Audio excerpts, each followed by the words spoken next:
Hi friends, welcome to Gauri Devi recipes. ఇవాళ నేను మీకు డాబా స్టైల్లో ఉన్న బెండకాయ మసాలా కర్రీ ఎలా తయారు చేయాలో చూపిస్తానండి. చాలా అంటే చాలా టేస్టీగా ఉంటుందండి.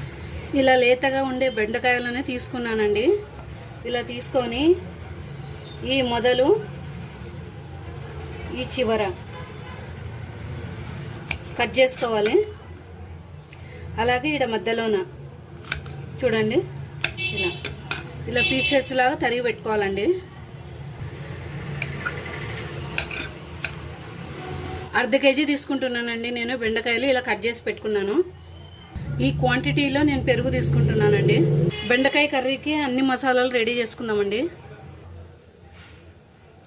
1 స్పూన్ జీలకర్ర పొడి వేసుకుంటున్నాను. 1 స్పూన్ ధనియాల పొడి వేసుకుంటున్నాను. కాశ్మీరీ కారం 1 స్పూన్ వేసుకుంటున్నాను. 1 స్పూన్ గరం మసాలా వేసుకుంటున్నాను. 1 స్పూన్ కారం వేసుకుంటున్నాను. 2 స్పూన్లు శనగపిండి వేసుకుంటున్నాను. రుచికి సరిపడా సాల్ట్ వేసుకుంటున్నాను. ఇప్పుడు బాగా కలుపుకోవాలండి. ఎక్కడ ఉండలు లేకుండా కలుపుకోవాలి. కొంచెం పసుపు వేసుకుంటున్నాను. ఇలా కలుపుకున్నాక కాసేపు పక్కన పెట్టుకుందామండి. 2 పెద్ద సైజు ఉల్లిపాయలు కట్ చేసి పెట్టుకున్నానండి. ఇలా చిన్నగా కట్ చేసుకొని పెట్టుకోవాలి. స్టవ్ ఆన్ చేసుకోవాలి.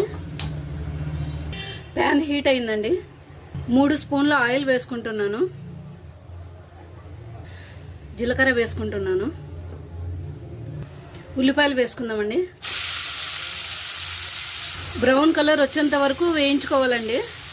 మూత పెట్టుకుని 10 నిమిషాలు మగ్గించుకుందామండి. సిమ్లోనే మగ్గించుకోవాలండి.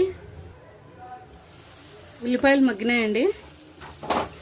అల్లం, వెల్లుల్లి, పచ్చిమిర్చి తురుముకున్నానండి. 2 స్పూన్లు వేసుకుంటున్నాను.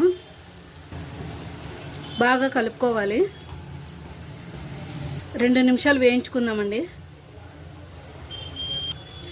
ఈ మసాలా అంతా వేసుకుందామండి. 5 నిమిషాలు మగ్గించుకుందాము. మూత పెట్టుకోవాలి. 5 నిమిషాలు అయిందండి. మూత తెరుచుకుందాం. ఇప్పుడు ఇందులోకి కొంచెం వాటర్ వేసుకుందామండి. 1 గ్లాస్ అంత వాటర్ వేసుకుంటున్నానండి. ఈ మసాలాలోకే వేసుకున్నానండి నీళ్ళు. ఈ మసాలా అంతా బాగా కలుపుకోవాలి.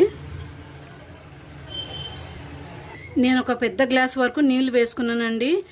చూడండి, ఇలా చిక్కగా ఉండాలండి. 20 నిమిషాలు దీన్ని ఉడకబెట్టుకుందామండి మూత పెట్టుకొని. 20 నిమిషాలు అయిందండి. తీసి చూసుకుందాము. చూడండి, గ్రేవీలో నుంచి ఆయిల్ ఎలా తేలుతుందో. రెడీ అయిందండి.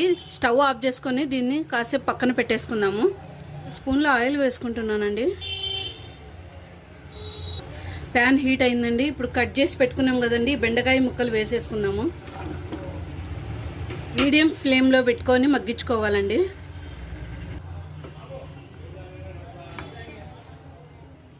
కొంచెం అల్లం ముక్కలు వేసుకుందాము. పచ్చిమిర్చి చిన్నవి ఘాట్లు పెట్టుకున్నానండి. 5 వేసుకుంటున్నాను.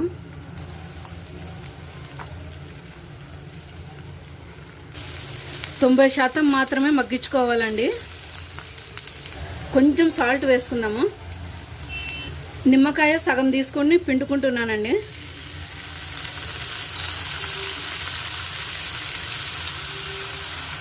మగ్గినాయండి. స్టవ్ ఆఫ్ చేసుకొని దించుకుందాము. బెండకాయ వేపుడు ఈ గ్రేవీలోకి వేసి కలుపుకుందామండి. స్టవ్ ఆన్ చేసుకొని 5 మినిట్స్ మగ్గించుకుందామండి. మూత పెట్టుకుందాము. 5 నిమిషాలు మగ్గించుకుందాం. 5 నిమిషాలు అయింది. చూడండి, గ్రేవీ తయారైందండి. 1 స్పూన్ షుగర్ వేసుకోవాలి.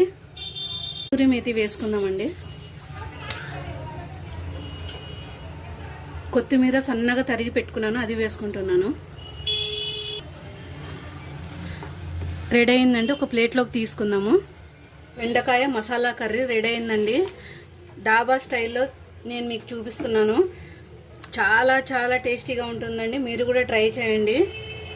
ఈ వీడియో నచ్చినట్లయితే ప్లీజ్ సబ్స్క్రైబ్ చేసుకోండి, లైక్ చేయండి, షేర్ చేయండి.